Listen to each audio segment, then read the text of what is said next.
오늘은 성령 강림절입니다. 그리고 웨슬리 회심 기념주일입니다. 웨슬리 회심 기념주일은 5월 마지막 주입니다. 근데 성령 강림절은 좀 왔다 갔다 하죠. 부활절이 왔다 갔다 하니까 부활절로부터 50일째 되는 날이니까 이렇게 성령 강림절은 그 앞주가 될 수도, 한 2주 정도 앞으로 갈 수도 있고 이렇게 되는데 오늘은 마침 이 성령 강림절과 이 웨슬리 회심 기념주일이 이렇게 겹쳐지게 되었습니다. 오순절날 마가의 다락방에서 제자들에게 임하셨던 그 성령님께서 존 웨슬리도 만나 주셨습니다. 존 웨슬리는 우리 감리교회 처음 문을 여신 분입니다. 여러분도 성령을 만나셨습니까? 성령으로 충만하십니까? 그러시기를 축원합니다. 오늘은 성령님이 하시는 일이 무엇인지 한번 알아보고 성령 충만함의 은혜를 누리는 것에 대해서 우리가 같이 한번 살펴보도록 하겠습니다. 오늘이 웨슬리 회심 기념주일이니까 우리 감리교인이니까 또 특별히 이 부분에 다시 감리교가 뭔가, 장로교가 뭔가, 우리 아이덴티티는 어떤 것이 있는가, 오늘 상식적으로 알아두면 좋으니까 그래서 또 잠깐 우리 한번 살펴봅니다. 그래서 매년 5월 마지막 주 이 웨슬리 회심 기념주일에 즈음해서 우리 남태평양 지방에서는 부흥성회를 해왔습니다. 10년 이상 이렇게 했는데 코비드 때문에 한 3년 정도 쉬었고, 작년에는 9월 말 10월 초에 있는 그 사경여하고 같이 이렇게 했는데 그때 우리 성도님들도 많은 은혜 받으시면 좋겠습니다. 웨슬리 회심 기념일은 5월 24일입니다. 5월 24일이 있는 주, 24일이 지나고 난 주, 다가오는 주가 바로 또 웨슬리 회심 기념 주일이 되는 거죠. 1738년 5월 24일 그날 웨슬리가 성공회 목사였습니다. 한국에서는 성공회 신부 이렇게 말하는데 파스터였습니다. 올드스게이트라는 그 거리에서 어떤 집회가 있었습니다. 모라비안 교도들이 모여서 함께 기도하는 그런 집회에 참석했다가 거기서 어떤 사람이 읽어주는 마틴 루터, 종교개혁 루터가 쓴 로마서 주석, 그 서문을 듣던 중에 마음이 뜨거워지는 어떤 느낌과 함께 성령 체험을 하게 됩니다. 당시 웨슬리는 미국의 선교사로, 그때 미국은 독립하기 전이죠. 미국의 선교사로 가서 2년 정도 선교 활동을 했는데 열매를 맺지 못하고 실패하고 돌아왔습니다. 그리고 가는 길 오는 길을 그 배를 타고 가고 오고 하는 가운데서 크게 자기의 신앙에 대해서 회의를 하게 되는 그런 일이 있었습니다. 그래서 구원의 확신조차 흔들리는 그런 가운데 이렇게 침체에 빠져 있었습니다. 2년 전 1735년 10월에 미국으로 떠났는데 그 당시는 이 비행기도 없고 배를 타고 가는데 4개월 23일이 걸렸다고 합니다. 가는 동안 수많은 풍랑을 만났습니다. 여러 번 이 파도치는 그 비가 창문을 깨뜨리고 여러 번 돛대가 부러지고 이런 배가 뒤집어질 듯한 그런 위험을 겪으면서 이렇게 갔는데 그때마다 너무너무 두려워서 죽음의 공포 가운데 벌벌 떨고 있었습니다. 그런데 한쪽에 어떤 사람들이 전혀 두려워하지 않고 밝은 얼굴로 찬양을 하면서 기도하고 있는 겁니다. 사람들이 이제 모라비안인데, 모라비안 교도인데, 모라비안은 독일의 경건주의 운동 헤른후트라는 곳을 중심으로 해서 진젠도르프 백작 중심에서 그렇게 경건주의 운동을 이렇게 하던 그런 사람들의 일파입니다. 경건주의는 마틴 루터의 종교개혁 이후에 이게 좀 형식화되어가는 그런 경향에 대해서 회개를 하면서 성경을 읽어서 각자 모두 다 마틴 루터가 성경을 독일말로 이렇게 번역했잖아요. 성경을 각자 읽어서 각자가 하나님과 만나는 그런 은혜를 추구하던 그런 그 신앙의 일파입니다. 근데 그 사람들은 전혀 동요하지 않고 하나님을 찬양하면서 기뻐하면서 그렇게 기도를 하고 있는 거예요. 그래서 존 웨슬리가 물어봤습니다. 당신들은 죽음이 두렵지 않습니까? 그랬더니 죽음이 왜 두렵습니까? 우리는 천국 가는데. 그러면서 죽음은 우리 전혀 두렵지 않습니다. 만약 하나님께서 우리에게 할 일이 있다라고 하시면 살려주실 거고, 이제 데려갈 때가 됐다 하면 데려가실 겁니다. 그러면서 죽음에 대해서 전혀 두려움이 없는 거예요. 근데 이 목사인데 이 존 웨슬리는 그 말을 듣고 그 사람들이 부럽긴 한데 여전히 마음속에 두려움이 있는 거예요. 그 미국 조지아주로 선교를 갔는데, 선교 가서 처음에 의도하기는 인디안들에게 복음을 전하는 거였는데 인디안들을 한 사람도 못 만났어요. 그 인디안들하고 이제 백인들하고 첨예하게 이렇게 갈등하고 죽이고 뭐 이런 관계니까 복음을 전하지 못하고 그 영국에서 넘어간 이민자들하고 이제 이렇게 복음을 전하고 하는데 너무너무 힘들었어요. 맞지 않아 가지고 2년 동안 결실이 거의 없이 완전히 기진맥진해 가서 돌아왔습니다. 오는 길에서도 그 배를 타고 오는데 또 여전히 그 죽음의 두려움 속에 있었습니다. 그래서 누가 죽음의 공포에서 나를 구원할까 이렇게 탄식한 것을 그 일기에 남겼습니다. 그러던 차에 돌아와가지고 이제 낙심돼가지고 너무너무 낙심이 돼서 실패한 것도 좌절한 것도 너무 크고, 그래서 거의 사역을 거의 관뒀습니다. 관둔 상태에서 이렇게 계속해서 모라비안 교도들하고는 연결이 되어서 그들과 더불어서 이렇게 이신층이 그 교리에 대해서 이렇게 공부를 하고 그러고 보내고 있었는데, 올드스 게이트 거리에서 이 모라비안 교도들이 모여서 기도회 하는데, 그때 여러분 평소에 계속 기도를 했죠. 그런데 어느 날 5월 24일 그날 저녁에 그렇게 가슴이 뜨거워지는 그런 경험을 했던 것입니다.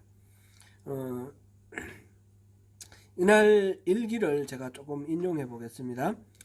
저녁에는 별로 마음이 내키지 않은 채 올드스게이트 가에 있는 어느 집회에 갔는데, 거기서 한 사람이 루트가 쓴 로마서 주석의 서문을 읽고 있었다. 9시 15분 전쯤 되어서 그가 계속하여 그리스도를 믿는 믿음을 통하여 하나님께서 마음의 변화를 일으키시는 역사를 하신다 라고 설명을 하고 있었는데, 내 마음이 이상하게 뜨거워짐을 느꼈다. 나는 구원을 받기 위하여 그리스도를, 오로지 그리스도만을 믿는다 라고 나는 느꼈다. 뿐만 아니라 주께서 내 모든 죄를 씻으시고 나를 죄와 사망의 법에서 구원하셨다는 확신이 생겼다. 그 앞에서 계속 고민하던 게 뭡니까? 나는 과연 구원받았나? 정말 나는 예수를 믿는 게 맞는가? 그거로 고민하고 있었는데, 그때 마음속에 가슴이 막 뜨거워지면서 확신이 오는 거예요. 내가 믿는구나. 이 믿음으로 인해 구원받았구나. 그런 확신을 갖게 되었습니다. 사실 웨슬리는 이 회심하기 이전에도 경건한 그리스도인이었습니다. 그 아버지가 목사였고 어머니 수산나는 너무너무 열심히 기도하는 아주 대표적인 그런 기도의 어머니였습니다. 이 웨슬리가 옥스포드 대학 갔는데 가서 동생 찰스 웨슬리도 그게 학생이었는데 같이 홀리 클럽이라는 걸 만들었습니다. 학생들 사이에. 그래서 이제 나중에 거기서 이제 교수가 됐는데 학생 때, 교수 때 계속 이 홀리 클럽 활동을 하면서 그곳에서는 철저하게 서로 회개하면서 규칙적으로 기도, 하루에 기도 몇 번, 몇 시부터 몇 시까지 기도고, 그 다음에 자기의 죄를 고백하는 시간이 있고, 이런 식으로 철저하게 이렇게 규칙적인 생활을 했습니다. 그게 아주 엄격하게 자기들끼리 열심히 그렇게 했기 때문에 사람들이, 보는 사람들이 그들을 별명을 지었는데 메소디스트라고 지었습니다. 메소드, 방법이잖아요. 그래서 방법쟁이 또는 규칙쟁이, 이렇게 좀 좋게 말하는 이름이 아니라 비하하는 말이죠. 옛날에 크리스찬이라는 말도 처음에는 비하하는 말이었는데 이 메소디스트라는 이름이 붙을 정도로 철저하게 이렇게 경건 생활을 했었습니다. 올드스게이트에서 웨슬리가 회심을 했다라는 것은 이전에까지 뭐 탕자로서 호랑방탕하게 살다가 예수를 믿게 됐다, 이게 아니고 아주 철저하게 그렇게 신앙생활을 하면서도 마음에 확신이 없었던 것이 이제 정말 확신 속에서 신앙생활을 하게 되었다, 이런 겁니다. 그런 변화이고, 구원에 대해서 흔들리던 그 확신이 강해졌고, 믿음이라는 것이 하나님이 부어주시는구나, 이런 것을 깨달게 되었고, 자기 안에서 역사하시는 성령님의 은혜를 경험하게 되었습니다. 그래서 웨슬리는 이것을 스스로 표현하기를, 이전까지의 나의 믿음은 종의 믿음이었다. 이제 해야 되는 의무를 지키는 그런 종의 믿음이었는데, 그날부터 나의 믿음은 아들의 믿음이 되었다.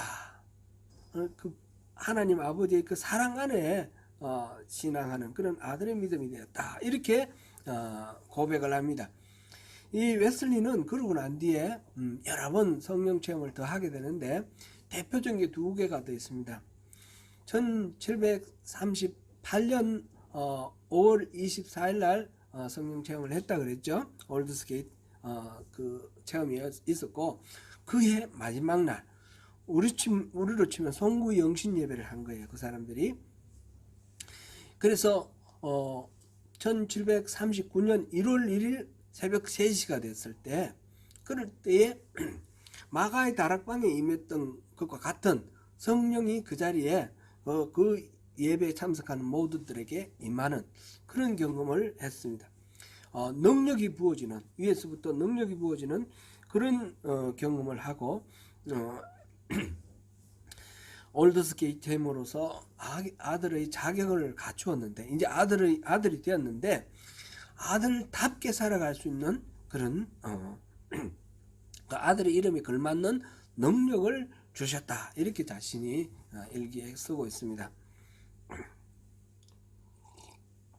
그리고 1739년 4월 1일 날 웨슬리에게는 아주 중요한 일이 있었는데, 조지 휘필드라고 그 당시에 아주 미국에 건너가서 미국의 그 영적 대각성 운동 하는 그 중요한 인물입니다. 옥스포드에서 같이 신성 클럽, 홀리 클럽에서 같이 활동하던 친구인데, 이 조지 휘필드가 권유를 해서 광산촌에 가서 이렇게 설교를 하게 되었습니다. 그 당시 성공회에서는 교회에서만 설교하게 되어 있습니다, 목사들은. 근데 이 존 웨슬리는 목사인데 조지 휘필드가 계속해서 저기에도 복음을 들어야 될 사람이 있다, 나가서 복음을 전해라. 그래서 갔는데 한 3,000명 정도 이렇게 모였다고 합니다.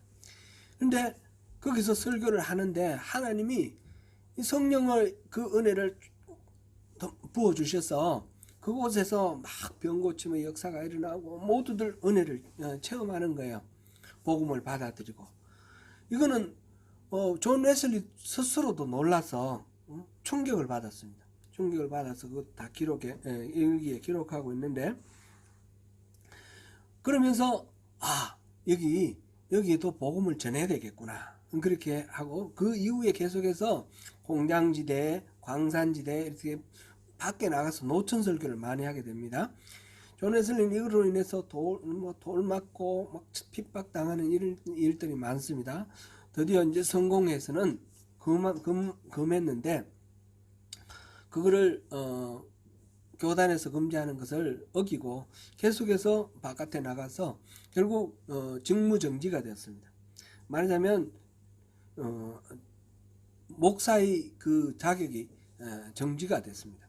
그런데 존 웨슬리는 복음을 전해야 될 하나님의 부르심이 있는데 멈출 수가 없다. 그래서 세계가 나의 교구다.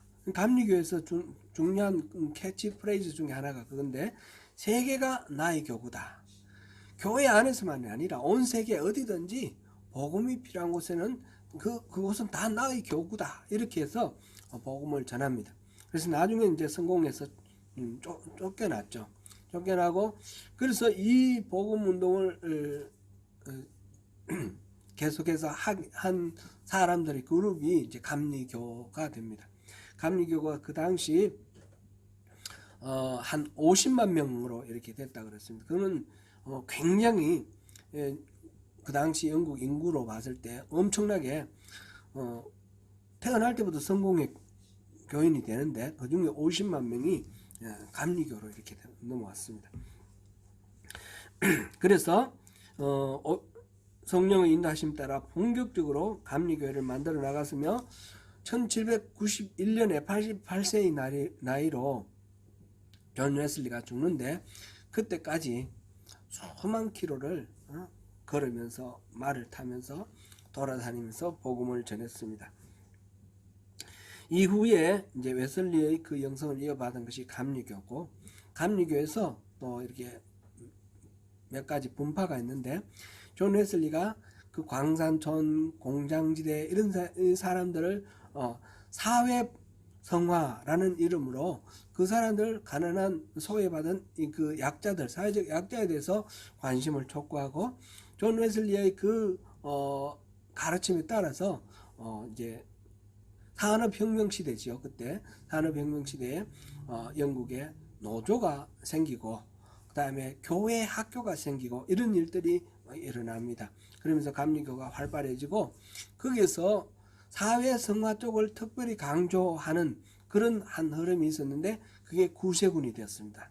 살베이션 아미가 되었고, 거기서 특별히 이 성령의 어떤 체험, 성령의 순수한 그 인도하심을 추구하는 쪽이 또 나중에 성결교가 됐습니다. 성결교, 한국의 성결교가 아주 강하죠. 성결교. 그리고 거기서 좀 더 나가서 성령을 추구하는 그런 흐름이 오순절파, 순복음이 말하자면 그 감리교에서 나온 겁니다. 그런 식으로 이렇게 분파들이 파생되었습니다. 해마다 우리가 웨슬리 회심 기념 주간을 갖는 이유는 웨슬리가 깨달은 그 진리와 그 웨슬리가 체험한 그 성령의 체험으로 웨슬리가 살아간 그 복음 전도의 삶을 본받기 위해서입니다. 그런데 그 본받는다라는 것은 웨슬리가 어떻게 살았구나, 우리도 이렇게 살아야지 해서 머리로 이해하고 우리가 노력으로 실천하는 이런 것으로 되지 않는 것입니다. 웨슬리 자신이 믿음조차도 자기 마음대로 되는 것이 아닌 것을 깨달았듯이, 이 성령이 우리 안에 와야지, 그리고 우리 안에 충만해져야지 웨슬리의 그 삶을 따라갈 수 있는 것입니다. 그래서 웨슬리 회심 기념 주간을 우리가 지키면서 성령 충만을 사모하고 그것을 우리가 돌이켜보고 점검하는 그런 것입니다. 우리에게도 성령이 그렇게 찾아오셔서 우리의 삶을 인도하시기를 우리 모두 사모하는 줄 압니다. 그렇게 되기를 축복합니다. 오늘 우리가 읽었던 그 본문은 예수님께서 약속하신 보혜사 성령, 그 성령이 하시는 일을 우리에게 알려주는 그런 대목 중에 하나입니다. 성령이 하시는 일은 여러 가지로 나눌 수 있지만 오늘 가장 중요한 네 가지를 우리가 같이 살펴보겠습니다. 첫째, 성령은 그리스도를 알게 하십니다. 그리스도는 누구를 알게 하십니까? 하나님을 알게 하십니다. 그죠? 그리스도가 나를 보면 아버지를 안다 그랬습니다. 그랬는데 성령님은 그리스도를 알게 하시는 분입니다. 오늘 26절 같이 한번 다시 읽어보겠습니다. 시작. 보혜사 곧 아버지께서 내 이름으로 보내실 성령 그가 너희에게 모든 것을 가르치고 내가 너희에게 말한 모든 것을 생각나게 하리라. 아멘. 성령님은 우리에게 예수 그리스도가 누구신지를 알려주십니다. 그리고 예수 그리스도께서 하신 말씀이 무슨 뜻인지 우리가 깨닫게 해주고, 그리고 그것이 기억 속에서 뭐 이렇게 가물가물하다가도 다시 떠오르게 생각나도록 해주는 그런 역할을 성령님이 하십니다. 우리가 하나님 음성 듣기를 사모하는데 하나님의 음성 듣는다 그럴 때에 또 사람 목소리처럼 옆에서 무슨 환청이 들리는 경우도 있습니다. 그러나 그런 경우는 뭐 이게 정확한 통계는 낼 수가 없는 거지만 그래도 굳이 한번 얘기를 해보자면 한 1% 정도 됩니다. 그러면 하나님의 음성을 듣는다는 건 뭐냐? 나머지 99%는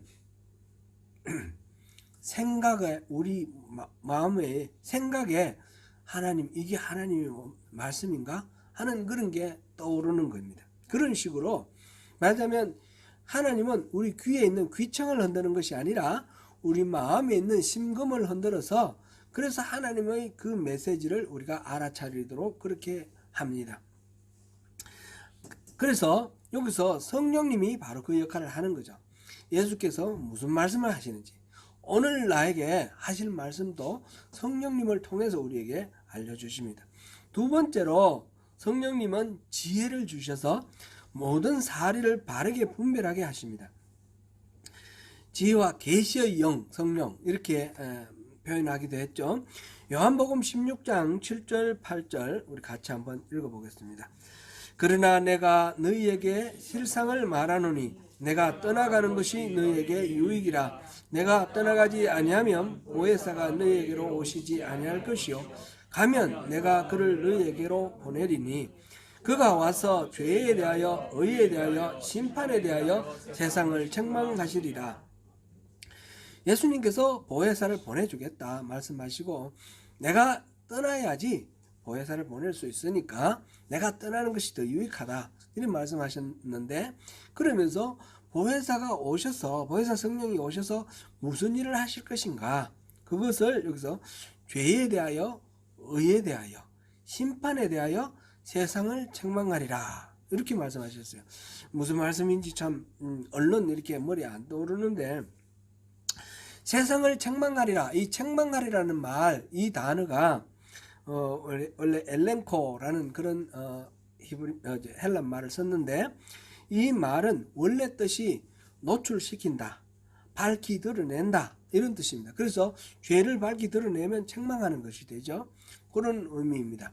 그래서 지금 죄에 대하여 세상에 드러내 가지고 죄가 어떤 것인지, 무엇이 죄인지, 우리 속에 우리가 한 삶 속에서 잘못된 부분 드러내 보이겠다는 말씀이에요.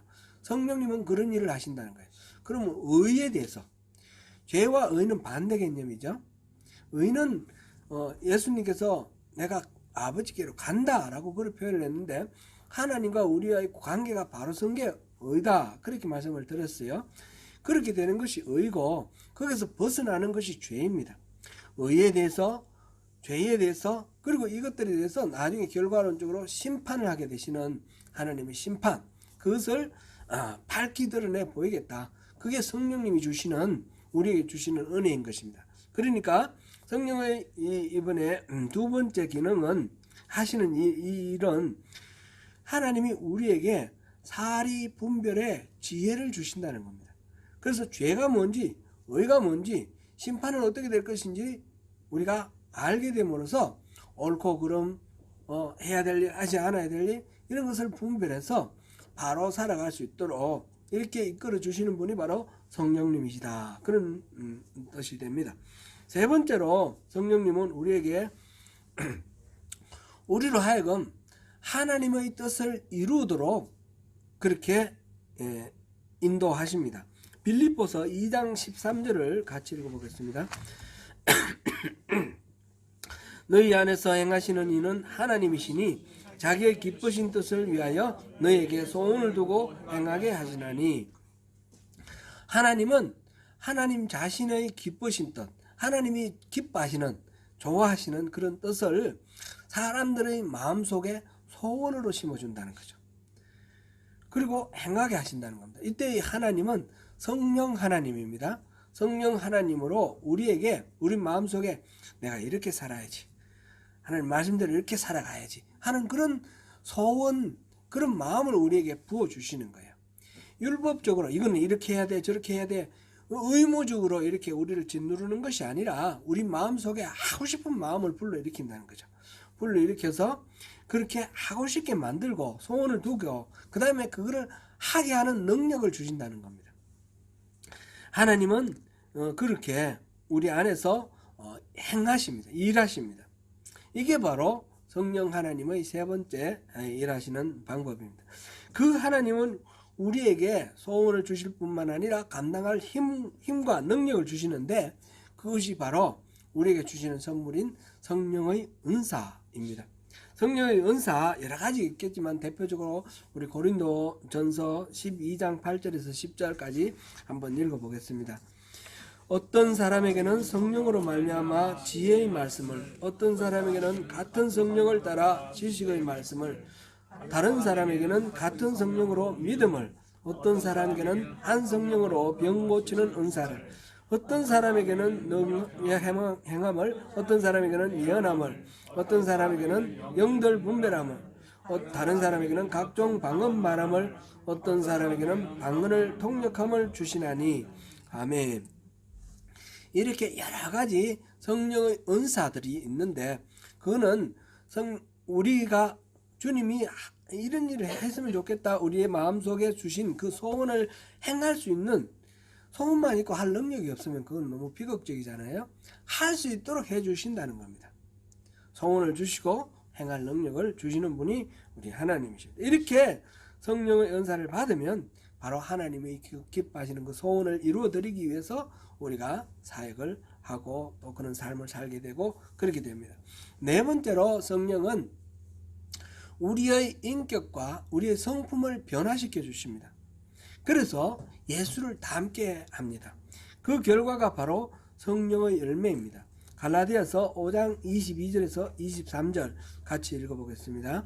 오직 성령의 열매는 사랑과 희락과 화평과 오래 참음과 자비와 양성과 충성과 온유와 절제니 이 같은 것을 금지할 법이 없느니라.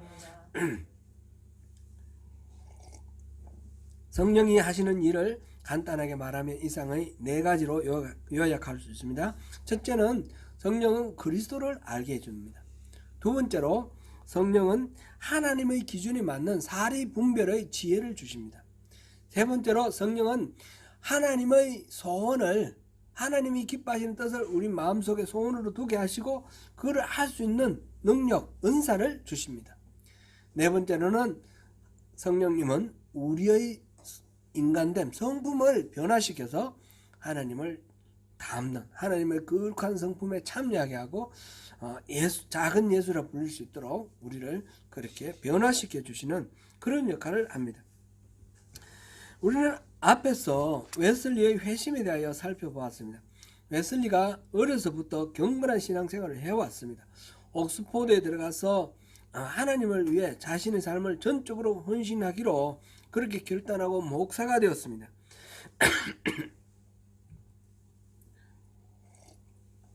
그 과정에서 홀리 클럽을 만들어서 철저한 규칙 생활을 하며 자신을 죄로부터 분리시키고 거룩하게 살기로 노력했습니다. 그래서 메소디스트라는 별명까지 생길 정도였습니다. 그러나 그는 미국 선교를 계기로 해서 자신의 믿음에 심각한 오류가 있다는 것을 알았습니다. 그것은 자신의 거룩한 삶의 노력으로 도달할 수 있다고 생각되었던 그 구원이 그렇게는 안 된다. 전혀 근거 없는 그런 믿음이다라는 것을 알게 되었습니다. 올드스게이트 체험이 중요한 것은 구원에 이르는 믿음을 하나님이 주신다라는 것을 알고 마음이 뜨거워졌다라는 그 사실입니다. 자신의 경건한 생활의 실천의 공로가 아니라 하나님의 은혜로 믿음이 주어진다는 것입니다. 하나님이 가지시는 하나님의 주권, 이거를 웨슬리는 선행하는 은총 이렇게 표현했습니다. 하나님의 선행하는 은총이 있어야지 모든 것들이 가능하다, 그렇게 말했습니다. 그리고 이어서 성령님이 우리 안에 소원을 두시고 능력을 주셔서 하나님의 뜻을 쫓게 하심을 알았고, 성령께서 주신 선물로 많은 사람들에게 복음이 들리도록 그렇게 하시는 것도 경험하게 됐습니다. 우리는 참된 신앙이 무엇이냐 했을 때 성경에 기록되는 여러 가지 규칙들, 규례와 율례들을 엄격하게 지키는 것이 아니라 라고 했습니다. 그래서 참된 신앙은 우리 소명교회의 기본적인 캐치프레이즈가 하나님의 부르심에 따라 참된 복음, 참된 신앙, 참된 그리스도인, 참된 교회를 열망하는 그런 교회다. 우리 플래카드에 적혀 있습니다. 우리 주보에도 나와 있고요. 참된 신앙이 뭐냐? 그거는 하나님을 알고 사랑하는 것입니다. 하나님이 어떤 분이신지 제대로 알고 하나님의 우리를 향하신 그 놀라우신 사랑을 또 알고 또 그 하나님에 대해서 우리가 사랑하는 것입니다. 하나님과의 이런 사랑의 관계로, 친밀한 사랑의 관계로 이어지면 하나님의 속마음을 알게 됩니다. 그래서 하나님의 속마음을 알고 하나님의 기뻐하시는 뜻, 그 소원을 이루어 드리려고 내 삶을 헌신하는 것, 그러므로서 우리가 하나님과의 동역자의 삶을 사는 것, 이것이 우리가 참된 신앙이다, 이렇게 말씀을 드렸습니다. 그러므로 참된 신앙을 참된 신앙이라는 것은 우리에게 자신이 누군지를 알려주시고 우리를 얼마나 사랑하는지를 알려주시는 그 하나님께 주도권이 있다. 먼저 하나님의 은총이 먼저 있어야 한다라는 것을 인정하는 데서부터 참된 신앙은 출발을 합니다. 그래서 우리는 성령의 도우심을 간절하게 구하는 것입니다. 어떻게 하면 성령이 우리에게 오시고 우리 안에 늘 함께 하시는 성령 충만함을 누릴 수 있게 됩니까? 전적으로 그거는 하나님의 은혜이니까 하나님이 알아서 하실 거니까 우리는 뭐 어떻게 할 게 하나도 없다, 이렇게 가르치는 사람들도 있습니다. 그래서 조금이라도 성령에 대해서 성령 은혜를 구하고 뭐 이런 걸 관심을 가지고 노력을 하면 다 그거는 가짜다, 이렇게 말하는 가르침도 있습니다. 대표적으로 김성수 같은 사람이 그런 경우죠. 이거는 잘못된 생각이에요. 잘못된 생각입니다. 하나님의 절대 주권, 하나님의 그 선행하는 은총을 인정하지만 그 하나님의 그 은총을 사모하는 마음이 있어야 되고, 하나님께서 우리에게 뭔가 은혜를 베풀어 주시고 이렇게 인도하심이 있을 때, 부르심이 있을 때 적극적으로 호응하고 따르는, 순응하는 그런 순종이 있어야 됩니다.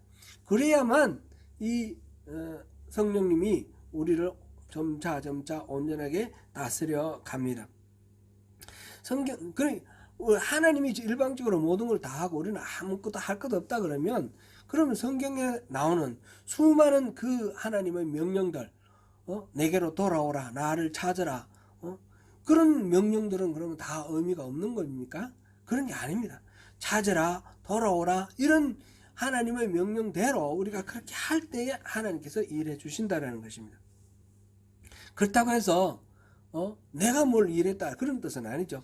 햇빛이 쨍쨍 쬐는데 내가 해를 바라보면 따뜻한 햇빛이 내 얼굴에 비칩니다. 그런데 햇빛이 비치니까 고개를 돌려봐, 햇빛이 있어. 이렇게 말할 때 내가 햇빛을 돌리면 나의 공로로 따뜻해지는 겁니까? 햇빛이 나를 따뜻하게 하는 겁니까? 그건 전적으로 나의 공로가 아닙니다. 비가 막 장대비가 쏟아지는데 밖에 나가서 그 비를 맞는 거는 내가 나가야지 맞을 수 있습니다. 이 공간에 들어있으면 맞을 수가 없습니다. 그러나 내가 나가서 비를 맞았다고 해서 내가 나가서 이 비를 맞는다 이렇게 말하면 그거는 잘못이죠. 하나님이 비를 내려주시니까 우리가 맞는 거죠. 그래서 하나님의 주권을 인정하는 거하고 거기에 대해서 내가 반응을 하는 것을 우리가 착각하면 안 됩니다. 내가 반응해서 어떤 결과가 나왔다고 해서 내가 이렇게 믿음이 좋아서 내가 이렇게 기도를 많이 해서 내가 이렇게 열심으로 하나님을 찾아서 그래서 하나님과 이렇게 하나님의 은혜를 잊게 되었다 이런 식으로 말하면 안 된다라는 겁니다. 그렇다고 해서 하나님이 일방적으로 해주시는 거 나 아무것도 안 해도 돼 이것도 안 된다는 말입니다. 그렇죠? 적극적으로 하나님을 사모하고 찾고 은혜를 구하는 그런 삶 속에서 하나님 주시는 것을 누리게 됩니다. 유기성 목사님이 가르치는 그 이야기가 나는 죽고 예수로 사는 복음 이런 가르침이 있고요.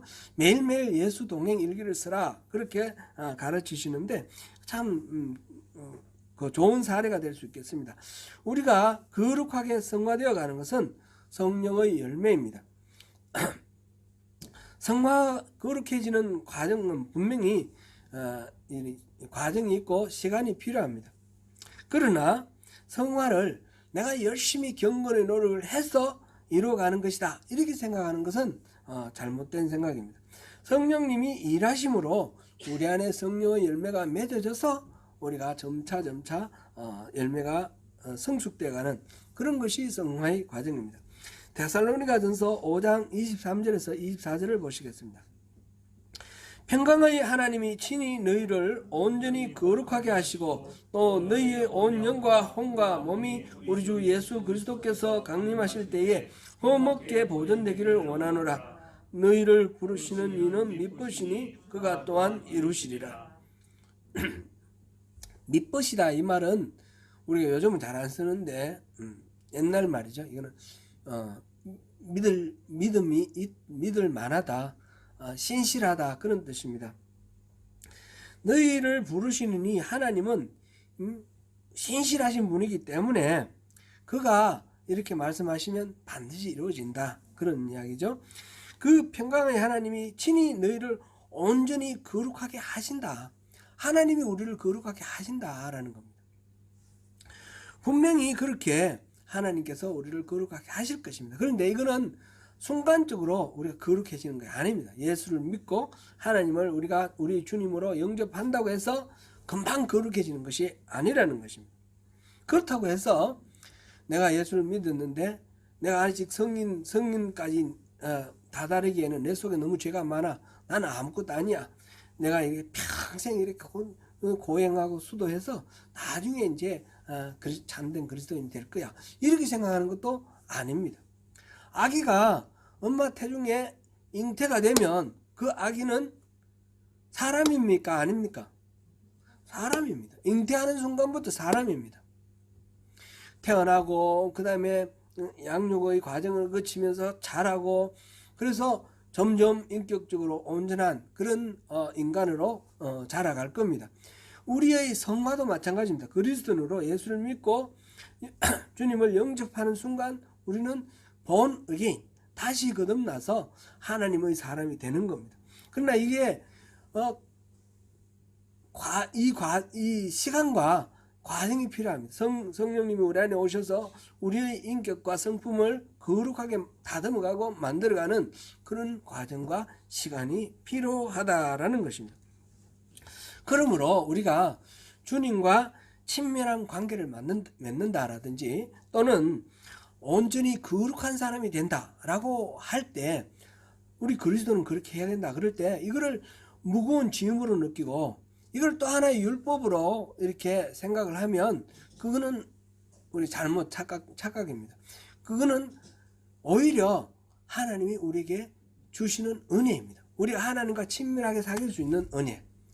우리가 온전히 거룩함으로 성장해 갈 수 있는 그런 은혜. 성령님이 우리 안에 오셔서 그렇게 우리에게 그런 은혜를 베풀어 주신다라는 것입니다. 이거는 우리가 본어게인 하면서 이미 하나님의 자녀로서 약속받은 상황이고, 살아가면서 점점 하나님이 주시는 그 은혜와 그 은사 이런 것들을 또 받아서 실천하고 하나님 말씀에 순종하는 과정 속에서 점점 이렇게 우리가 성숙되어 가고 그렇게 되어 갑니다. 그것을 우리가 느끼지 못한다고 해서 그게 없는 것이 아니고, 느끼지 못해도 계속해서 우리 마음속에 그거를 인식하고 소망하면서 성령님께서 나를 그렇게 거룩하게 해주시기를 또 기도하면서 그렇게 살아가면 우리는 점점 그렇게 변해되어 가는 것입니다. 빌립보서 1장 6절을 보시겠습니다. 같이 읽습니다. 너희 안에서 착한 일을 시작하신 이가 그리스도 예수의 날까지 이루실 줄을 우리는 확신하노라. 너희 안에서 착한 일을 시작하신 이는 누구예요? 하나님이죠. 하나님이 성령으로 오셔서 우리 안에서 이 일을 하고 계셔요. 성령 하나님이 이 일을 하고 계시는데 그리스도 예수의 날까지 이루신다 이랬어요. 당장 오늘 다 끝내는 게 아니라 그리스도 예수의 날까지 계속 꾸준히 그렇게 이루어 가십니다. 성령 충만함은 우리의 노력으로 이루어지는 것이 아니라 하나님의 은혜로 주어지는 것입니다.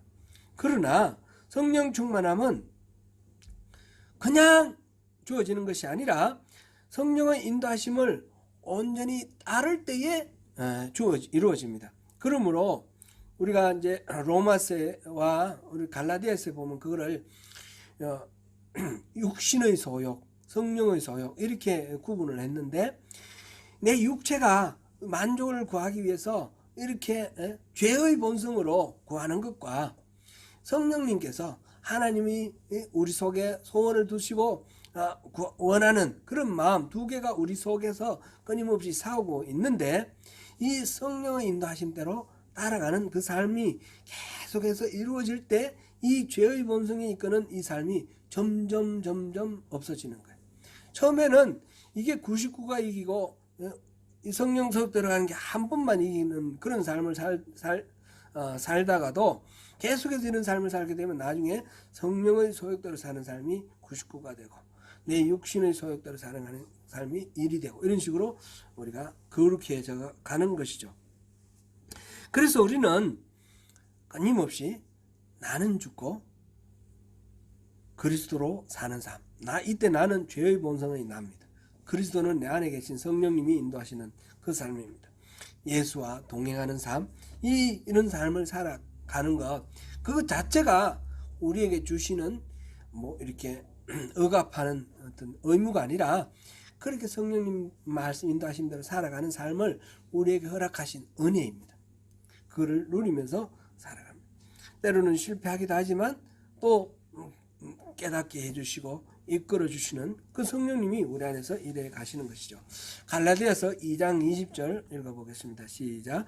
내가 그리스도와 함께 십자가에 못 박혔나니 그런즉 이제는 내가 사는 것이 아니요 오직 내 안에 그리스도께서 사시는 것이라. 이제 내가 육체 가운데 사는 것은 나를 사랑하사 나를 위하여 자기 자신을 버리신 하나님의 아들을 믿는 믿음 안에서 사는 것이라. 아멘. 사랑하는 성도 여러분, 성령 강림절의 시즌을 맞이하셔서 이제 성령 충만을 더욱 사모하시고 우리 안에 임하셔서 우리를 성전 삼으시는 성령 하나님과 늘 함께 동행하면서 사시는 그 복을 마음껏 누리시기 바랍니다. 그럴 때 성령님은 우리 안에서 뜻을 주시고 또 하나님의 계획을 이루어 가실 것이며, 우리 안에 성령의 열매를 맺어서 우리가 하나님 나라 백성답게 거룩하게 변화되도록 하실 것입니다. 그 모든 과정 가운데서 성령이 주시는 오늘 그 본문 뒤에 보면 내가 주는 평강을 말씀하셨습니다. 세상이 주는 평화와 다르다고 하셨습니다. 그런 평화를 다 누리시는 저와 여러분이 되시기를 축원합니다.